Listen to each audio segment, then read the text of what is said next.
none kufite inda warese tukamugerekaho dosiye ukajya kuri polisi ukavuga ko agutemye akajya mu nzu y'imbohe ukazajya kubyara adahari wamubona bamufunguye ko gufungwa ari igihe cy'imyaka 2 cyangwa 3 ntiwaba warabonye ubuzima ho kugira ngo azamenye ko twite kandi ari umupasiteri yaravuze ko umwana uzatwara inda azamumerera nabi. Umwana ati bafata icyuma cyahataga ibirayi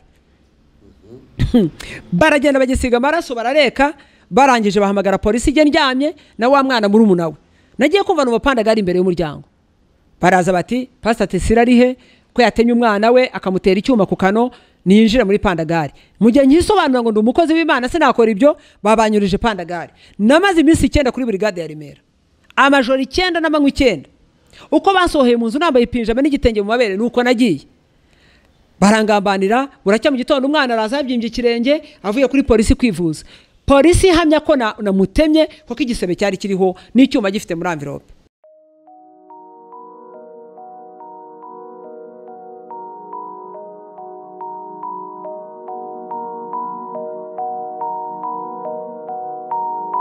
Ikaze mwene data dukurikiranye kuri Duhumurizanye TV. Yesu ashimwe cyane nk'uko rero tubakunda n'ubundi kuri uyu munsi turakwakiriye kugira ngo ukurikirane ijambo ry'Imana tugiye kuganira. Turi kumwe n'umutumirwa wacu Pastor Tesire nk'uko n'ubundi ni wa wundi muramuzi ni inshuti yacu. Munyemerere dufate uyu mwanya dutangize ikiganiro cyacu isengesho. Reka mbere yuko tugira icyo tuvuga tubanze dusenga Imana. Mwami Yesu turagushimiye, tugushimiye ko abanye natwe, tugushimiye ko arinze intambwe zacu, waturinze umwaka wose utambutse, utangiranye natwe kandi uyu mwaka wundi wa 2021. Tugushimiye ko watubereye ingabo idukingira, waturwaniye mu ntambara twari dufite, ntiwemeye ko tumwarwa ngo dukorwe n'isoni.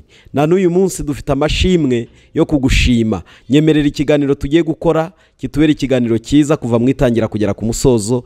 Abadukurikiye ubaho umugisha muri byose mu izina rya Yesu. Amen. Wahaye ikaze rero Pastor mwaramutse ariko Yesu ashimwe cyane. Nishimiye kongera kukubona kuri Duhumurizanye TV.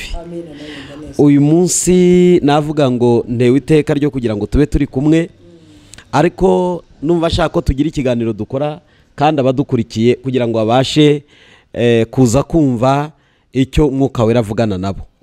Turi mu minsi itatworoheye ya COVID-19 kandi amabwiriza ararushaho kugenda akara hano mu gihugu cyacu, kandi abadukurikiye bari mu mahanga uko ibihe bigenda bigorana mu bihugu bimwe, ntabwo bose nubwo twese turi mu bihe bya COVID, ariko hari igihe hamwe usanga ibipimo byazamutse ahandi byamanutse. Twebwe rero turi mu bihe ibipimo bizamutse ndetse uturere twafunzwe ku buryo abantu umuntu wese mu karere agomba kukagumamo. Ngira ngo umujyi wa Kigali niho hemerewe kuba Gasabo, Nyarugenge na Kicukiro nibo bemerewe kuba bahura babasha kugenderanira, ariko utundi turere turi hirya no hino bahagaritse ko ingendo zitemewe, buri muntu wese agomba kuguma mu karere ke. Urumva ko turi mu bihe bitari byiza, kandi tukaba turi no mu bihe insengero zifunze. Nubwo zimwe zifungwa ariko ni nkeya cyane, izifunze nizo nyinshi. Abakristo benshi n'abatari gusenga kuruta bari gusenga. Abasenga bagiye mu materaniro mu nsengero zifunguye nibo bakeya kuruta bari mu rugo. Turi mu bihe rero bitoroshye. Ndagira ngo dugire ikiganiro cyacu shaka kuvugaho kivuga ngo mu gihe turimo nk'iki dukeneye intwari mu murimo w'Imana. Uyu murimo ukeneye intwari. Mu by'ukuri intwarane zirananiwe cyangwa se n'intwari zimwe zirananiwe. Sinzi ukuntu bajya bivuga ngo intwari zirananiwe hasigaye intwarane. Iryo jambo rishatse kuvuga iki mu by'ukuri? Rishatse kwerekana ko hari abantu bamwe twabonaga ko bari bahagaze neza, bari bakomeye, ariko bacogoye. Abandi basaga n'abafite uburyo bwo kuba bakivuga bacecetse. Abandi bari bagifite uburyo bwo gusenga batagisenga. Donc abo twabonaga ko bari bahagaze ntibagihagaze. Turi mu bihe rero bitoroshye. Waza kutubwira iki muri uyu mwanya wo kuvuga ngo muri iki gihe duhagazemo uyu murimo turi gukora ukeneye intwari? Imana igumugisha. Wabwira abaduteze amaso batureba ukagira icyo uvuga kuri iri jambo. Urakoze cyane Pastor. Imana iguhumugisha. Ndanezerewe ko mwami nyine aduteye iteka ko turi hano kubwo ikiganiro cyo kubaka ubwami bw'Imana. Ku ntwari mu murimo w'Imana hari ikintu nshobora kuhavuga mpereye mu gihe cya Kristo, mu ikarine ya Kristo, avuga ubutumwa n'intumwa ze n'abigishwa mu mwaka wa 30 kugeza mu mwaka wa 70, aho azamukiye ajya mu ijuru. Yadusigiye ubutware, adusigira ubushobozi. Aratubwira ngo we yakoze bikeya ariko twe tuzakora ibiruta ibyo yakoze, kuko we arakoze kandi agiye kwa se, ariko twebwe dusigaye hano ku isi.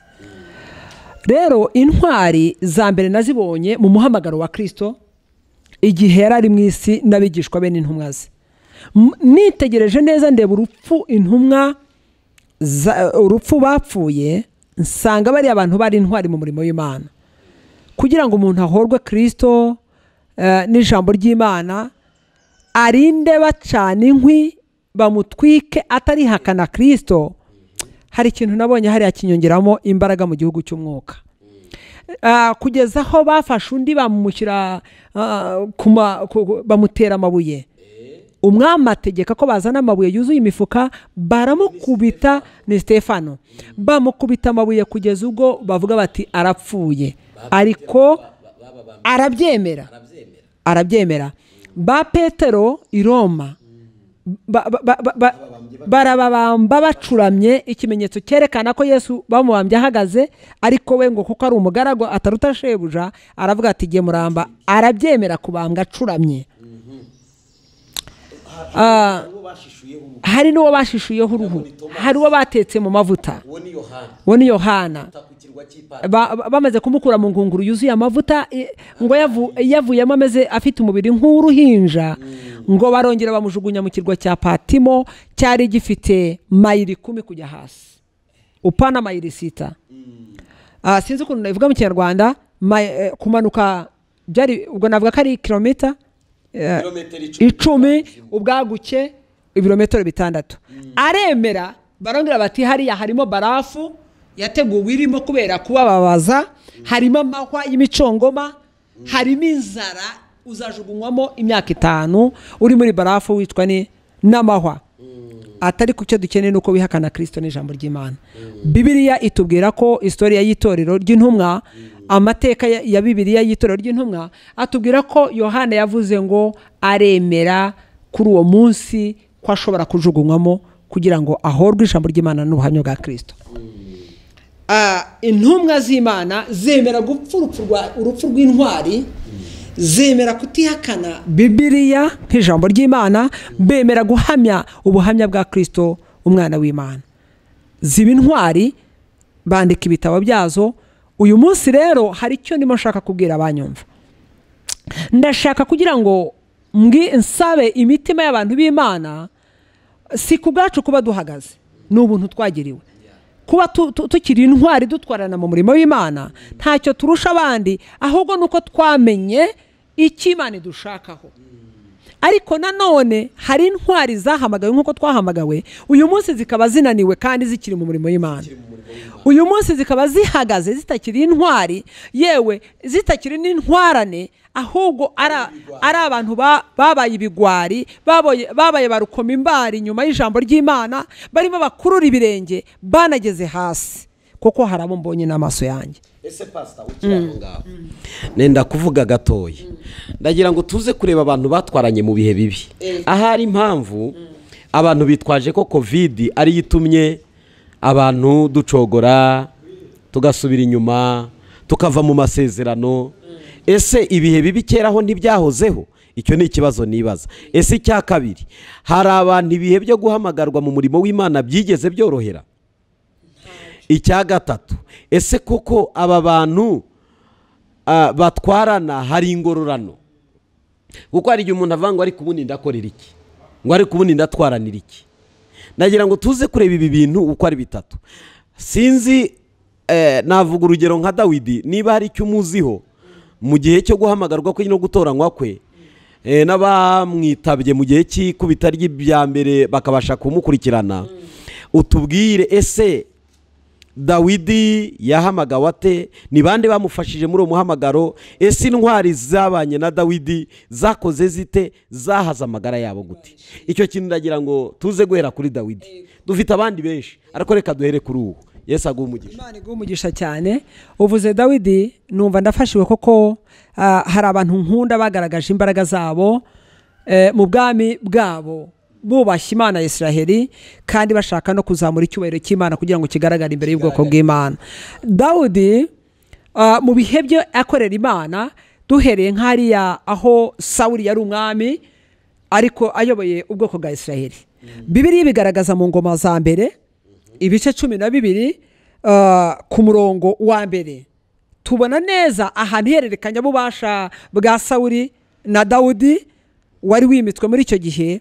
Bitugaragariza ko ngira ngo urabizi ko hari abantu Abafilisitiya bateye ubwoko bw'Abayisiraheli, ntuza Sawuli ajya ku rugamba rw'Abayisiraheli ngo abasha kwica abantu 1000 muri abo banzi bari babasatiriye benda kubica ngo babatsembeho.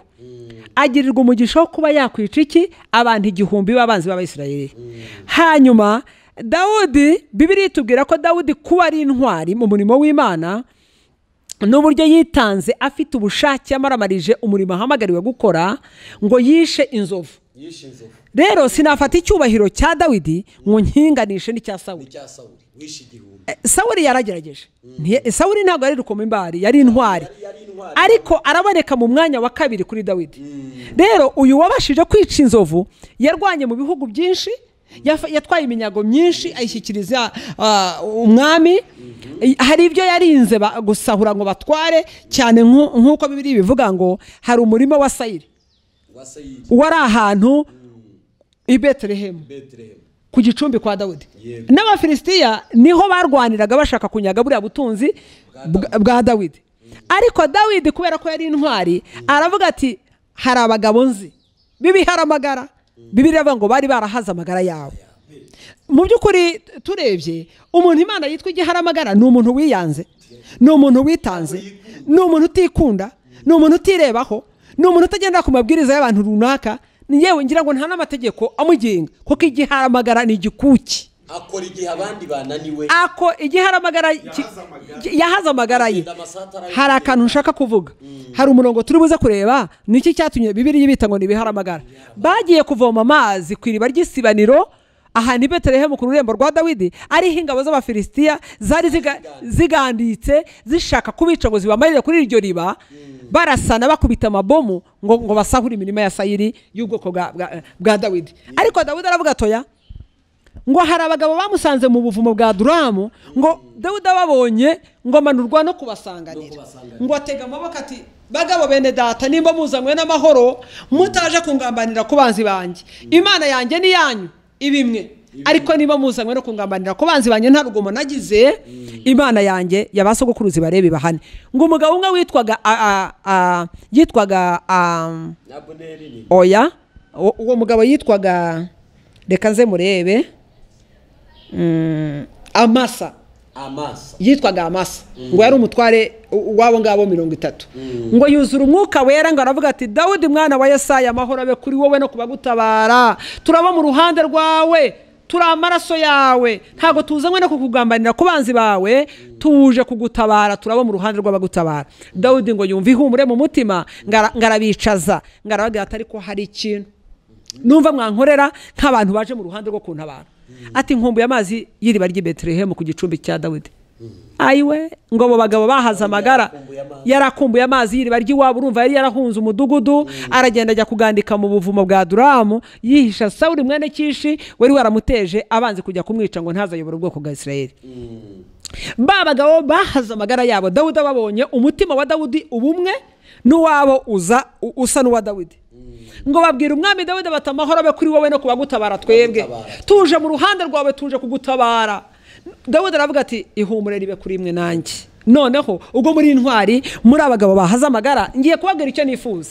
Burya pastor, iyo uri kumwe n'abantu bakumva mu murimo w'Imana, mukorana umurimo w'Imana muhuje umutima, ntago ujye ugira complex kubabwira n'ikibazo wahuye nacyo.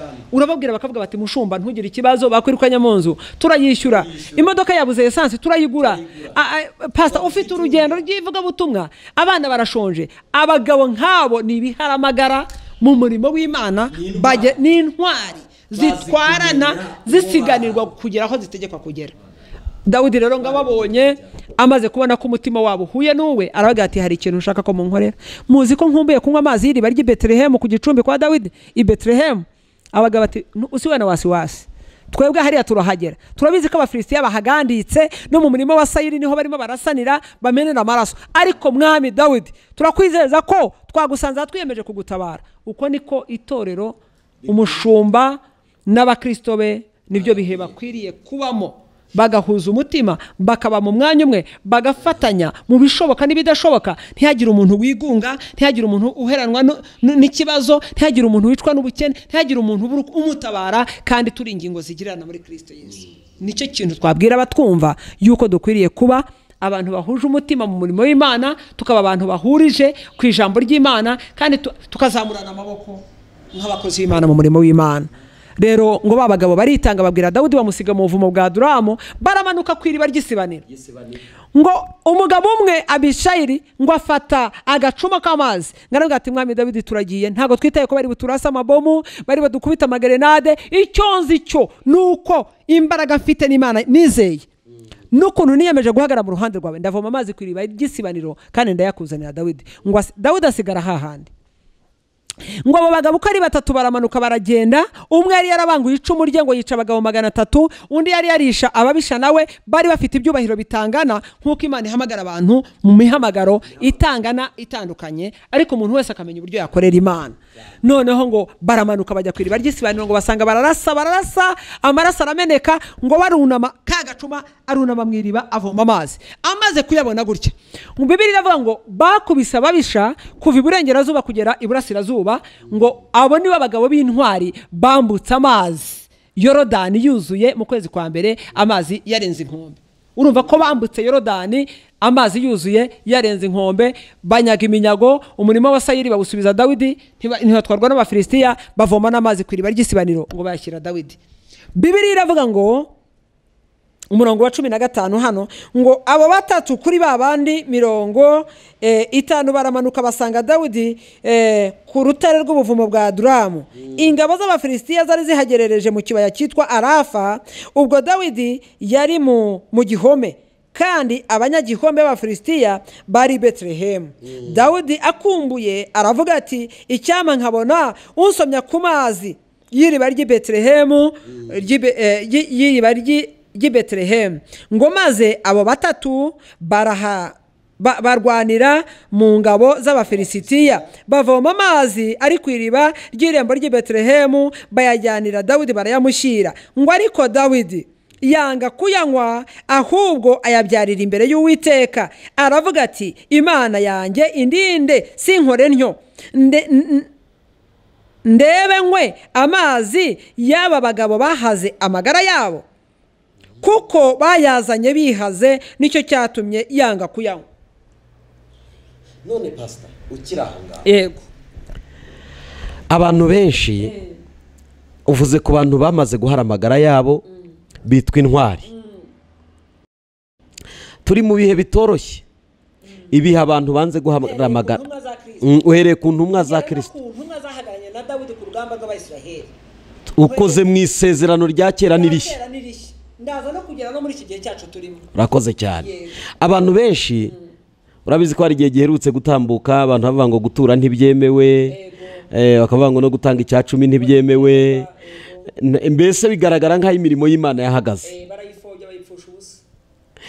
Kuririmba abantu baretse kuririmba, kubwiriza barabiretse, guhanura barabiretse, gusenga barabiretse. Donc turi mu bihe abantu barambitse, imihamagaro irarambaraye. Bamwe ngo amafaranga ngo nayo birira, abandi ngo nibindi. Havuzwe byinshi na n'uyu munsi kandi bikivugwa. Wabwira icyo aba bantu bahamagariwe? Buri muntu wese muwe muhamagaro, kuko hari abahamagariwe gukora ibikorwa, hari n'abandi bahamagariwe kuvuga, hari n'abandi bahamagariwe kwinginga. Ugasanga mu by'ukuri abantu bafite imihamagaro itandukanye.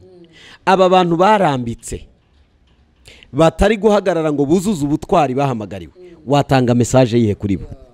Reka mvuge kuri ibi bintu. Igihe kimwe Imana yigeze inyereka abajura bibi 10 n'amaturo. Njyanwa mu mwuka, Imana inyereka umudugudu umeze nk'uwo ku isi hano wubatse ariko utarangiye. imbere y'uwo mudugudu Imana irimo inyereka uwo mudugudu wubatse nk'uw'isi kandi uri mu ijuru, ntangazwa n'uko uwo mudugudu umeze nk'uwo mu isi kandi mu ijuru nari nzi ko ibyaho byose byuzuye. Ngira amatsiko yo kubaza marayika wari umuhagaze iruhande, ndamubaza nti kuki uyu mudugudu umeze nk'uwo mu isi kandi mu ijuru hakaba harimo ibintu bya zahabu byubatse ku ifeza n'izahabu n'iby'igiciro cyinshi. Arambwira ati aha ngiye kukwereka niko kwizera kw'abanyantege nke bari mu nzu z'Imana bakora, uko ubushobozi bwabo bungana niko n'ibyo bakora bigaragara imbere y'Imana ari ibinyantege nke nk'uko ari abanyantege nke. Icyo kintu kirantangaza. Ngiye kubona mbona umuntu wari uhagaze ahantu muri fondasiyo gusa, ahagaze hejuru y'utubuye twakuzura nk'ibase. Uwo muntu yari ahagaze yambaye ubusa buri nk'uko yavuye mu nda ya nyina, ari umwana w'umusore. Uwo twavuganaga arambwira ati urabona uyu mugabo? Nti ati yarahamagawe, yizera Kristo n'ururimi rwe, yatura ibyaha bye arabibabarirwa, ariko ageze mu nzu y'Imana abikigwari. Abandi bavuga ngo nimujye gukora ibibaruwa wenda muhinga muzana amafaranga yo kugura ibicurangisho, akifata mu mufuka ntajye gufatanya n'abandi. Bavuga ngo amaturo n'ibyicumi, uyu mugabo we akavuga ko azahagara muri korali akaririmba yarepese, ariko ibyicumi n'amaturo ari bireba pasiteri. Uwo rero intege nke yagize n'ubugwari yagize bwo kudakorera Imana nk'uko umuhamagara Imana yamushakagaho wari uri, byatumye Imana imukura mu isi, arakenyuka arapfa. Apfuye aza hahandi yakoreye, ahagarara muri cya kibanza cyaho yakoreye. Nk'uko mu byanditswe byera bya Matayo ibice 6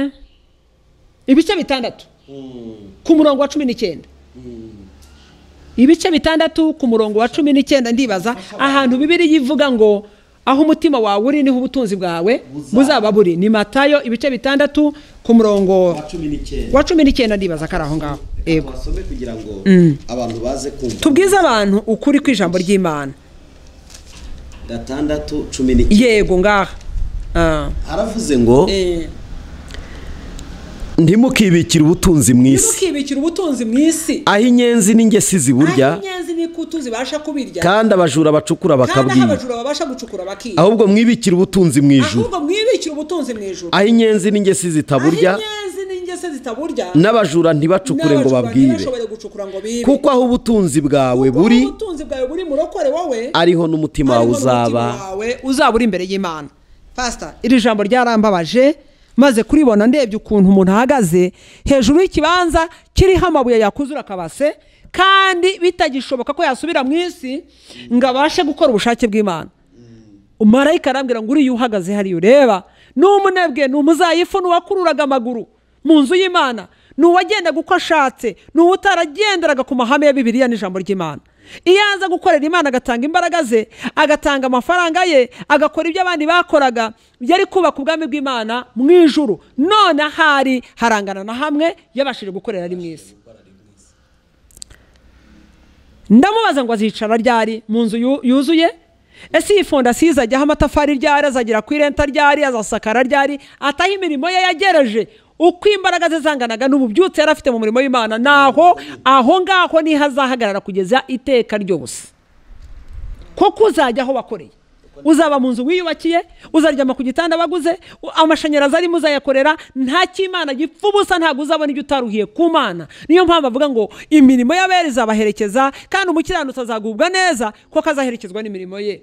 Iyo dukoreye Imana nabi tubasha kuzabaho nabi, kuko iherezo ry'umunyabyaha ni mu nyanja yakumura n'amazuku, kandi Yesu azatubaza ngo wakoze iki igihe cyose wari mu nzu y'Imana. Niyo mpamvu ubona abantu batanga imodoka zabo tugatangara. Umuntu akazana imfunguruzo akavuga ati Imana yambwiye ngo mpereze umushumba imodoka yanjye, ngo aribonekeza ngo arashaka imyanya mu rusengero. Aho yabikije niho azaba mu ijuru. Uko niko kuri. Pastor, nabwira abantu b'Imana ko aho ubutunzi bwawe wakoresheje mu isi ari naho ububiko bwawe mu ijuru uzabika, kandi ariho azagutungira ubuzima bwawe bw'ejo. Rero tujye dukora nk'abazapfa ejo, dukore nk'abazabejo tutaraba uyu munsi. Niyo mpamvu umuntu yakorera Imana agatanga, agakora ubushake bw'Imana, aba yibikira aho azasanga umusaruro w'ibyaruhiye mu isi. Amen. Urakoze cyane Pastor. Burya nabo ni intwari zitwarana zimaranira kuzagera mu gihugu cy'amasezerano, zirasiganirwa kugira aho zitegekwa kugera. Hari abantu twarimo tuvuga ku bantu bakwiriye gukorera mu mihamagaro yabo itandukanye. Dufite intwari nyinshi, dufite ba Danieli, dufite ba Nowa, dufite ba Yubu, dufite ba Dawidi, dufite ba Samweli, dufite ba Eliya, ba Aburahamu. Abo bantu bose bitwa intwari, ariko hari abantu babaye hafi. Hariho umugabo bita Mose, yagize abagabo babiri ntazibagirwa, uwo bita Huri na Aroni. Ngo umunsi babaga bafashe amaboko ye ngo intsinzi arwana urugamba n'abamareki, ngo bazamuraga amaboko ya Mose ngo maze bagatsinda, ngo yamanuka bagatsinda, ayamanuye bagakubitwa. Hari ikintu nibaza, uzi ko hari abantu Imana yashyizeho kugira ngo bafate abandi amaboko, ariko muri iki gihe barayarekuye. Ubona reka nemere ko bagihari, ntabwo nanjye nahakanye ko badahari, ariko majorite abantu benshi bararekuye amaboko, bararekuye. Kandi ndagira ngo nituza kubona umwanya uzatuvugire ku bigwari. Kandi nkwibutse ko burya ese buriya pastor hari ikigwari kizajya mu ijuru? Ntacyo. Bibiliya ivuga ngo kinyonge na kizaifu hakita urisi kama ufalme wa Mungu, ngo ikikurura ikinyabute n'ikikurura n'ikinebe ntabwo bizinjira mu bwami bw'Imana. Bivuge neza abantu bashe kubyumva. Bibiliya yanjye y'Igiswahili iravuga ngo kinyonge na kidhaifu hakita urisi kama ufalme wa Mungu. Ikikurira, ikikurura, ikinyabute, ikinebwe cyarukoma imbari, urumva ikiryamye abandi bahagaze ntago kizabasha kuraga ubwami bw'Imana. Aho rero niho ibigwari turi bubivuge. Uyu munsi hari ibigwari mbonye. Reka ndaga umwanya ubivuge. Ndagira ngo nongere nibutsa abadukurikiranye kuri Duhumurizanye TV amateka yahashize y'itorero yagaragazaga ko abantu b'abakristo icyambere ari abakene, ari abantu batize, ari abantu babaswa, ari abantu bari aho ngaho nyine baciriritse. Ese koko mu by'ukuri uyu murimo duhamagarirwa nabo bantu bawugenewe cyangwa umurimo w'Imana wagenewe bose? Icya kabiri, ese nge hari ibintu bitatu natekerezaga, nawe uraza wenda kubivugaho. Nzi ko uyu murimo w'Imana ukeneye icyambere imbaraga z'umwuka wera.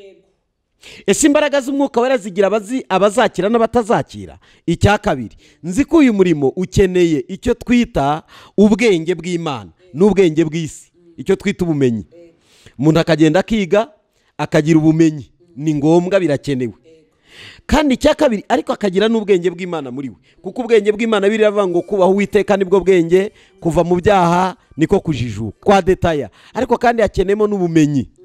Icya gatatu gikomeye, ubu bwami bw'Imana bukeneyemo amafaranga. Aba bantu bitwa ko mvuze muri ibi bice barahari. Hari abantu buzuye imbaraga z'umwuka wera, hari abantu muri uyu mwanya bafite ubwenge bw'Imana ndetse n'ubwenge bw'ubumenyi, hari abantu bafite amafaranga benshi ndetse badukurikiye muri uyu mwanya. Ibyo bintu byose bishobora gukorera Imana, bikanezeza Imana, bigahimbaza Imana. Ndagira ngo usubize muri ibi bintu. Izina rya Yesu rishimwe kandi rihabwe icyubahiro. Pastor, turi hano turimo tuzamura icyubahiro cy'Imana, kandi iri zina twamenye, izina risumba amazina yose, izina twahawe gukirizwamo, izina rikiza indwara, izina rizadukura mu isi rikatugeza mu bugingo buhoraho, ni izina rifite ubushobozi. Umwuka wera ni isezerano kubizera. Yesu yaravuze ngo ntago adusize nk'imfubyi, azadusigira umufasha w'umwuka wera, kandi tuzamuhabwa namara kuzamuka. Rero ndizeza abantu ko uwo mwuka twamuhawe, twamaze kumushyikira. Abahagaze mu mbaraga z'umwuka wera bafite umwuka wera, ariko nanone bakaba bahagararanye n'abandi abafite umwuka wera n'intwari. Pastor, barahari kuva mu gihe cya Yesu kugeza no muri iki gihe dutegereje ko agaruka gutwara itorero.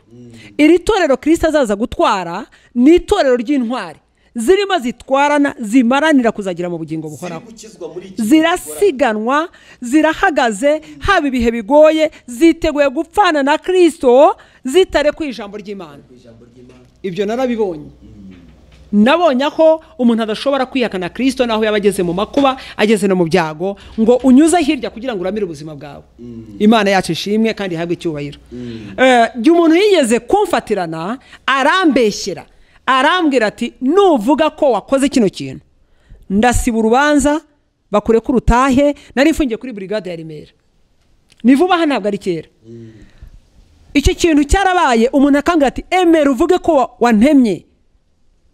Wantemye n'icyuma kano kagahera, kandi yari yagonzwe n'isigiri cyangwa se imbabura. Yakubise kano kumbabura, imbabura iramutema.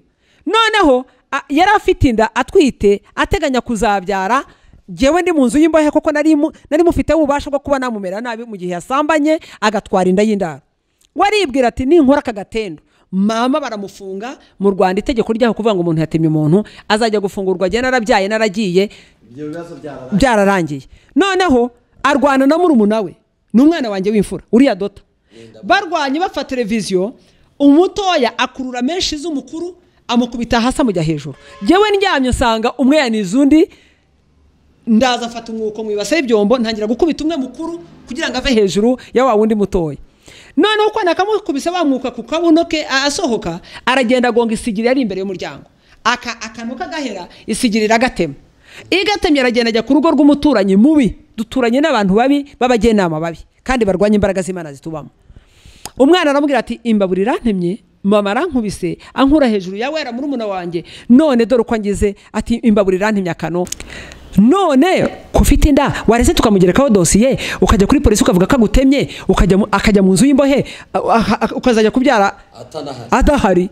Wamubona abamufunguye ko gufungwa ari igihe cy'imyaka 2 cyangwa 3, ntiwaba warabonye ubuzima ho kugira ngo azamenye ko twite kandi ari umupasteri yaravuze ko umwana uzatwara inda azamumerera nabi. Umwana ati bafata icyuma cyahataga ibirayi baragenda bagisiga amaraso barareka, barangije bahamagara polisi ndyamye na wa mwana murumuna we. Nagiye kumva n'umupanda gari imbere y'umuryango, baraza bati Pastor Tesira arihe ko yatenye umwana we akamutera icyuma ku kano ninjira muri pandagari. Mu gihe nyisobanura ngo ndi umukozi w'Imana sinakora ibyo, babanyurije pandagari. Namaze iminsi 9 kuri brigade ya Remera, amajoro 9 n'amanywa 9. Uko basohoye mu nzu nambaye ipinjama n'igitenge mu mabere nuko nagiye. Barangambanira, buracya mu gitondo umwana araza yabyimbye ikirenge avuye kuri polisi kwivuza. Polisi ihamya ko namutemye kuko igisebe cyari kiriho n'icyuma gifite muri envelope. Yemera kuba umushinja. None hasanze kuri brigade mu gitondo ngati rero mama nta mikino mfitanye nawe. We kugira ngo bikorohere batagusambisha, emera ko wakoze icyaha. Noneho agashaka ko nemera ngo anyandikira urupapuro rumbabarira ansabira imbabazi, kumbe barashaka kumfatisha ngo cyaha kimfate bankatire burundu. Reka nkubwire pasteur, umwuka wera twahawe intwari mu murimo w'Imana zifite umujyanama w'umwuka wera. Umwuka yarambwiye ngo niwemera ukavuga ko wamutemye ushaka ko gusabira imbabazi, dosiye ibonetse bagushyire mu nzu y'imbohe. Ariko wowe isomere Nahumu 2 umurongo wa mbere ugeze ku wa 2, hari amagambo avuga ngo dore mu mpinga y'imisozi amaguru yuzanye inkuru z'ibyiza akamamaza iby'amahoro. Imana yari inzanye ikomereza ibirori byawe, uhigura imihigo yawe yose, kuko umunyabibi utazongera kumubona ukundi azatsembwaho pe. Uwamuteye inda n'uyu munsi ntahari. Pastor makuru urayazi, yapfanye n'abana be, ndabizi, agwa mu gihugu cya Uganda. Ndabizi rwose. Imana ibimbwira ntarajya gufungwa, amutera inda ntabizi, bangambanira ntabizi, njya mu nzu y'imbohe ariko mbwiriza ubutumwa bwiza, nanyije umurimo nahamagariwe gukora. Nsubiye mu rugo umwana arabyara, ntaravuga ngo iminsi 9 yarashize, barankatira igipapuro cy'imyaka 2 n'amezi 6. Rusororo ku rukiko, Kibagabaga ku rukiko barankatira igipapuro nkisubirana muri gereza ku wa mbere, ubwo hari kwa 5, igipapuro cy'imyaka 2 n'amezi 6 gukubita no gukomeretsa. Ndagenda ku wa mbere mu gitondo aribwo nari kujya gukatirwa ndi kumwe n'abandi 8 ndi uwa 9. Ndashaka kuvuga ku mbaraga z'umwuka wera n'imirimo y'umwuka wera no ku ntwari zihagaranye n'Imana. Abantu badashobora kwiyakana Imana bageze mu bihe bigoye. Urumva umwana arambwira ati hakane Yesu wemera ubeshye ko bantemye, je nkusabira imbabazi be kugufunga. Kuko iyo nza kubabarira umubiri no kuvuga ngo ngiye gusinya ko namutemye, umwana yandika urupapuro bande kure ntahe kuko nasabye imbabazi. Ariko umwuka arambwira ngo ntusabe imbabazi, nusaba imbabazi biragaragara ko wakoze icyaha kandi barahita bagukatira. Wowe komeza uhamye Kristo, ntuwemera icyaha utakoze. Iyo nza kuba umuzayifu mbabariye gufungwa, nari gusaba imbabazi z'ibinyoma, umwana akansabira imbabazi nkataha, ariko we yashaka ko icyaha kimfata. Noneho ubwo kwa 5 haragera, naragihawe ku wa mbere haragera, naragihawe ku wa 5. Ifirimbi ravuga nari mu nzu y'imbohe n'abandi banyururu 8 ndi uwa 9, twese dufite ibipapuro. Nari nakatiwe bari kunjyana Nsinda, abandi babajyana Ikabuga, abandi ahantu hose. Noneho ifirimbi ivuza abanyururu bafite ibipapuro 8 barasohoka, jewe mpita nikubita hasi umusonga, Imana iwutikurira mu ibere, ibona yankirisha amaboko y'umusonga. Koko jye uko naguye ntibabimenye, nasigaye aho ngaho nanira nduka amaraso mu nzu y'imbohe. Abandi baragenda, bageze kuri burigade nyine hanze, ufite igipapuro akagihereza, bati Pandagari. Ufite igipapuro, abantu 8 bakira ibipapuro byabo, imodoka irabajyana Kibagabaga kugira ngo babohereze aho bagiye kubakatira. Jyewe nasigaye mu nzu y'imbohe, ndimo ntaka niha umusonga Imana yanteje. Hanyuma rero abanyururu bandi bagarutse baravuga bati pasiteri wacu arimo arava amaraso mu mazuru no mu kanwa, arimo araniha. Komandaje asanga nyine umusonga wankebanyeje. Aravuga ati nta kundi twabigira, reka dutegereze Pandagari yajyanye abanyururu, ahiri buzira turamujyana kumuvuza kuri polisi. Aya ari amaco y'Imana n'umwuka wera kugira ngo inkize ntabashije kuvuga ikinyoma imbere y'umuzayifu. Imodoka iza saa 9 imaze kujyana Bantsinda abahehe baje banshyiramo. Komanda aravuga ati mujyane kuri polisi Kacyiru mumuvuze barebe icyo arwaye. Ntago banjyanye Kacyiru, banzereranye mu ndaya ahantu banywa inzoga, bangarura saa 9 za nijoro. Baravuga ngo nta mitiwere nari mfite, ngo nta mafaranga, ngo none ngo bari kumvurisha iki. Azabiranywa n'uburakari ko batigeze bamvuza kandi imeze nabi. Arambwira ati zana igipapuro cyawe madam, ndakimuhereza aragitabura. Abwira umuntu ngo nazana ivatira yishyura 5, ati nagenda ajye gupfiriwe mu rugo, ntago nafunga umuntu umeze gutya najye gupfiriwe mu rugo. Nuko Imana yankirishije umusonga, indinda kuvuga ikinyoma, indinda kwihakana Kristo, indinda guta ibitabapfu. Ndakomeza mpagarara ku ijambo ry'Imana, menya ko Imana yari yanjyanye mu nzu y'imbohe kujya kuvuga ubutumwa muri Nahumu 2 no kwikomereza ibirori by'umwuka no gukomeza kuvuga Imana neza. Niho nakuye imbaraga zo kuntsindira. Iriya myaka 2 n'amezi 6 mfite igipapuro, ndataha nsubira mu rugo. Ngeze mu rugo, umwana mbonye asubira kuri brigade kubaza bagufunguye gute kandi bari bagukatiye. Agarukaye barambwira ati yatashye yatsinze ataburanye, Imana ye yamutahije. Iyo ni imirimo y'umwuka wera. Pastor, habaye ubutwari bukomeye kongera kubabarira uriya mwana. Yaraje ako kanya avuye kuri brigade aza yarakaye, araza ageze mu rugo aterura intebe zari muri salo, aterura televiziyo, aterura ibyombo, ajya kubishora mu gakinjiro hepfo. Twe dutuye muri Akoro, abonamo amafaranga ajya kwishyura inzu. Ntiyabana nanjye kuko atwite, ariko jewe arambwira ati mama uzarira ku ijipo, uzateka mu ijipo, ati nta kintu ndi bugusigire hano. Naho ubwo yari takati yo kugira ngo akore ibyo nongere mukubite dosi isubireyo ko nagize gute, ko nongeye kubyutsa Karubondo. Ariko umwuka arambwira ngo uceceke ntugire ikintu na kimwe uvuga. Arimo arashakisha dosiye ya 2 kugira ngo usubire mu nzu y'imbohe. Ndemera ibyanjye birasahurwa, aterura imifariso, aterura ibintu byose, aratwara aragurisha, abonamo 700 byo kujya kwishyura inzu abamo y'100. Jewe nguma aho ngaho, intebe nicare nazizaniwe n'umuturanyi wo muri Avega, isahane naririyeho nyizanirwa n'umugore wa Kibiriti duturanye, azana agasini yamenaho ibitoki. Ubuzima burakomeza nihanganira mu Mana. Intwari ziracyahari mu murimo w'Imana. Ibigwari rero ni nk'ibyo nawe yari umurokore, atwara inda y'indaro, aragwa. Ni nkuko nabandi baguye bavuye mu buririmbyi barimo bakora ibyaha, ni nkuko abashumba barimo banywa zave, ni nkuko bafite abagore batandukanye mu makaritiye. Ibigwari birahari byavuye mu ntwari z'umurimo w'Imana. Ariko hari icyo twazibwira. Bibiliya ivuga ngo haracyari ibyiringiro yuko igiti cyatemwa kikazongera kigashibuka. Uyu munsi turimo tuvuga Imana gutya, hari abantu bakwambika imbaraga bareba natwe aho Imana yadukuye naho itugejeje, kandi twarihanganye nkuko nabo bari kwihangana. Rero ntago twemerera abantu ko baheranwa n'umubabaro, ntago twemerera abantu ko baheranwa n'imbaraga z'abadayimoni, ntago twemerera abantu ko bagwa mu gikombe cya bwihebe. Hari imbaraga z'umwuka wera twahamagara Imana ikongera ikababyutsa bamaze kumva amagambo y'ubutwari mu mbaraga z'ijambo ry'Imana, n'ab'Imana ikabagirira neza. Urakoze cyane. Hari kandi kantu nashatse ko uvugaho kutugana ku musozo. Nari uvuze kamwe muri 3 nari navuze, hasigaye 2. Aka 2 nakavuga ngo ese aba bantu bitwa abanyabwenge, ubu hanze aha dufite abantu barebesha iby'Imana ubwenge gusa, ariko badashaka kwinjiramo. Babona ari iby'abakene, babona ari iby'abantu bari aho ni ibya Pastor Tesire wabaye nyiramiruho, afite n'imiruho avuga. Donc umuntu akajya yirata ubwenge buri aho ngaho ariko butari mu bwenge bw'Imana.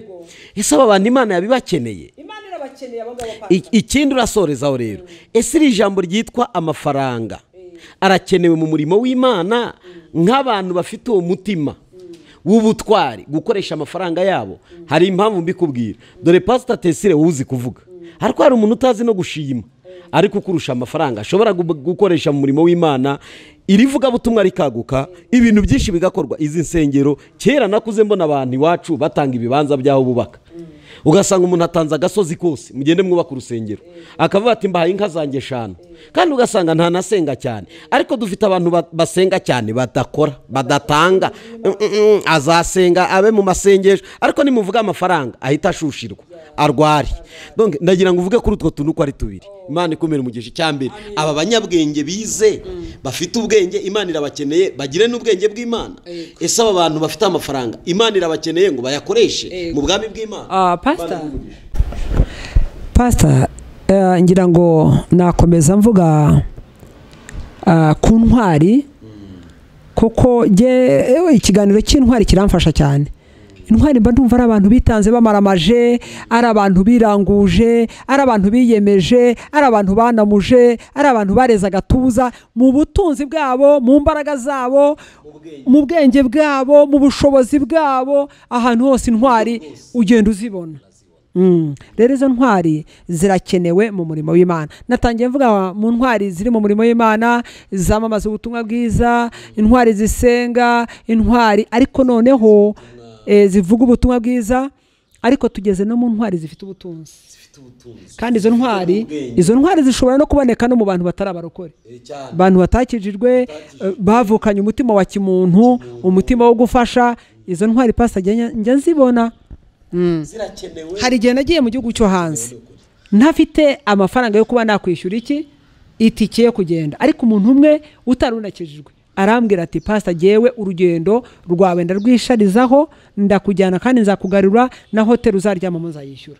Iyo ni intwari mu murimo w'Imana, kandi atari yayindi ntwari ibwiriza, atari yayindi iririmba, atari yisenga. Ni intwari ifite ubwenge bwayo bwo gukorera Imana, ifite n'ubushobozi mu buryo bufatirwa bw'amafaranga. Rero izo ntwari zirakenewe kugira ngo zibashe gufata amaboko abakozi b'Imana. Yego. Nari ngomeje mvuga kugira ngo uze kubihuza. Urumva ko aba bantu bitwa abanyabwenge barakenewe. Nibo buriya kenshi itorero mu gihe cyashize cy'itorero ry'intumwa habayeho igihe cyo kuba badafitemo abanyabwenge benshi. Bari barimo ariko batari benshi. Impamvu mbivuze ni uko urebye uko itorero ry'intumwa ryari riyobowe ry'i Yerusalemu, bagiraga ibintu bikora, ariko management yabo ugasanga ntimeze neza. Ugasanga mu by'ukuri bafite urukundo, baritanga, barakora ibikorwa byiza, ariko ugasanga byagiye mu ruhande rumwe bitewe n'uko abakwishyira ku murongo badahari. Abanyabwenge rero barakenewe. Ariko noneho ndibaza ikintu cyitwa amafaranga. Hari abavuga ngo n'amabyi ya Satani yewe, ngo ayo mabyi ya Satani ngo niyo ateje ibibazo. Ese nakurwaho tuzakoresha iki? Nagira ngo usobanurire abantu uburyo amafaranga akenewe. Nkwibutse ko Pastor, ngewe dore ahangaha dufite urusengero, ariko urusengero dufite si urwacu, turakodesha sare. Tugeze ku rwego dukodesha amafaranga menshi muri ibi bihe bitatworoheye. Aba bantu batubereye umumaro, mbonereho no gushimira abakomeje bakora uwo murimo kugeza ku gihe cyo gufungwa ry'insengero, bagahagarara natwe. Ariko kandi turacyabakeneye. Ejo bundi tuzafungurirwa, tuzakenera kwishyura sare kuko ntiturubaka, tuzakenera kugira ibikorwa dukora by'itorero kugira ngo itorero rigaragare ko rikora nyine. Sare igomba kubisa neza kugira ngo umurimo w'Imana uhagarare udasa nabi. Nk'uko umuntu atabaho atambaye, none se yambaye iki? Amafaranga. Ntekereza ko nuko ukuntu wimereye neza ku mutwe wawe uranasa neza mami, n'amafaranga. Ntekereza ko kuva ku hasi ku rukweto kugera ku mutwe n'amafaranga. Ubwiza batubonana n'amafaranga kuko tuba twisize n'amavuta.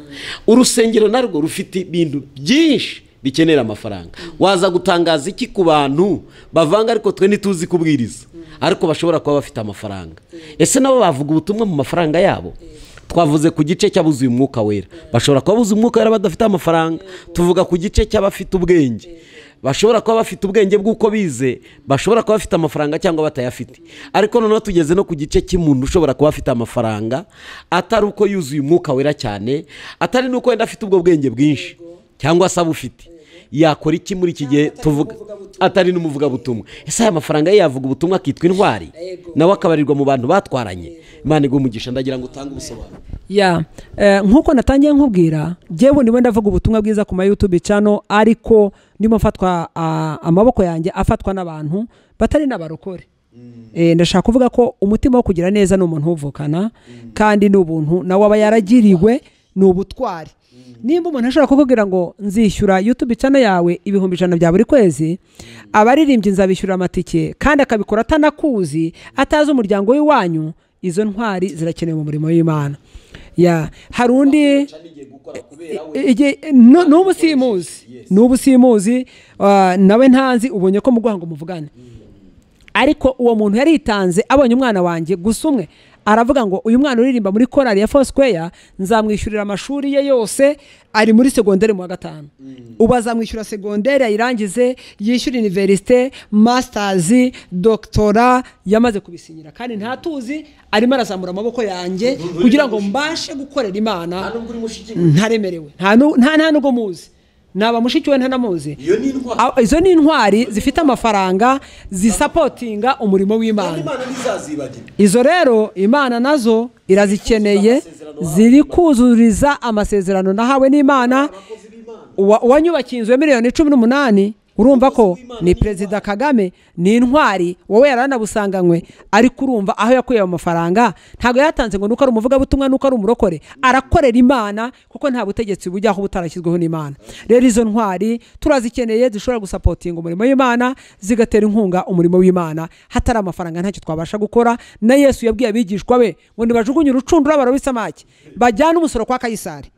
Iby'Imana babiha Imana, ibya Kayisari babiha Imana. Noneho ababitanze mu Mana siko bose bari bakijijwe, ariko bubashye itegeko ry'umwami, babikorera kugira ngo ubutunzi bwabo babitse ahantu hatagira ingese n'ikutu, aho bazaba bari bazahasange ubutunzi bwabo. Rero turavuga ko amafaranga arakenewe mu murimo w'Imana, mu bantu bakomeye n'aboroheje, abarokore, abatarabarokore. Amafaranga Imana irayakeneye kugira ngo ibashe kubaka ubwami bw'Imana. Arakoze Pastor Tesire, Imana imuhe umugisha cyane. Twari ku kiganiro kivuga ngo intwari zirakenewe muri uyu murimo, kandi twavuze ku ntwari zitandukanye. Twavuze ku ntwari zivuye umwuka wera, zibwiriza ubutumwa, zisengera abantu, ziyoboye imirimo y'Imana. Bibutse ko natwe abashumba tubarirwamo, n'abavuga butumwa, n'abadiyakoni, n'abandi bose bakora imirimo buzuye umwuka wera, n'abahanuzi. Twese twuzuye umwuka wera, tugakoresha impano z'umwuka wera, tubarirwa mu ntwari. Ariko kandi twavuze ko ari n'abandi bari kuba ibigwari. Imana ikurinde kuba ikigwari mwene data. Dusoje rero tuvuga ku tuntu tubiri. Tuvuze ku kintu cyitwa umunyabwenge arakenewe, umunyamafaranga arakenewe. Mwene data, guteza umurimo w'Imana imbere nta cyaha, nawe uzabarirwa mu ntwari zakoreye Imana. Imana iguhe umugisha aho uri, Imana ikugirire neza. Nasoza rero mvuga ngo n'ubundi reka Pastor Tesire asengera aba bantu. Mwarimu dukurikiye kugira ngo dushobozwe. Mbibutse ko Paulo yavuze ngo dushobozwa byose na Kristo uduha imbaraga. Muri uyu mwanya rero twavuze ku banyembaraga n'abantu bitwa abanyantege nke, aribo bitwa ibigwari. Ntukabe mu bigwari, ahubwo Imana ikwimurire mu ntwari, kandi nukora neza uzagororerwa. Ngari biriravuga ngo ukora gononwa nta ngororano azabona, ngari kubikora atagononwa abikunze azabona ingororano. Ndagira ngo usengere imitima idukurikiye kugira ngo bashobozwe na Kristo. Imana iguhe umugisha mukozi w'Imana. Reka twubahe Imana.